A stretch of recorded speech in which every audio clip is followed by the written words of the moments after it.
Prasad studio போயிட்டு, சாமி இந்த மாதிரி ரொம்ப டிஸ்டர்பாக இருக்குது, படம் எப்படி வரும் தெரியாது, இந்த மாதிரி பாஸ்கர் மாதிரி இருக்காரு அப்படின்னு சொன்னால் என்னை பார்த்து சிரிச்சார். சுவாமி, இந்த கதையை ஒரு லைன் கூட நான் படிக்கல, எனக்கு தெரியாது, நீங்கள் படம் பண்ணுங்க. இந்த படம் சில்வர் ஜூப்ளி போகலைன்னா நான் 6 மணியும் தொடமாட்டேன், பாட மாட்டேன்னு சொன்னாங்க. அங்கே யாரோ ப்ரொடியூசர் இருந்தாங்க, இவர் தான் சாட்சி. எனக்கு டக்குன்னு அடிச்சது. சொல்றது செய்கிற ஆள் அவர்.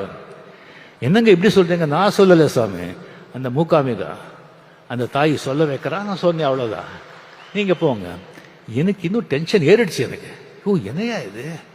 அதுக்கு போய் ஊட்டியில் போகிறேன், ஒரு பாஸ்கர் மார்னிங் அப்படியே காதில், ரஜினி நல்ல மழை, இன்னைக்கு ஷூட்டிங் இல்லை, இன்னும் 2 நாள் மழை, மட்டன் குழம்பு இட்லி அப்படின்னு. அந்த மாதிரி எனக்கு 25 வாரம் என்னடா இதுன்னு சொல்லிட்டு எனக்கு ரொம்ப டென்ஷன் ஆகிட்டு, அதுக்கப்புறம் நானே மென்டலி முடிவு பண்ணியிருந்தேன்.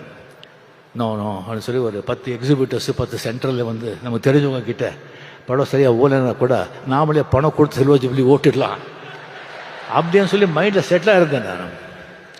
படம் சொன்ன மாதிரி சில்வர் ஜூப்ளி என்ன ஒரு நம்பிக்கை, ஒரு கான்ஃபிடன்ஸ். எனக்கு கடவுள் நம்பிக்கை இருக்கு, ஆனால் இந்த மாதிரி ஒரு நம்பிக்கை, சரண்டர்.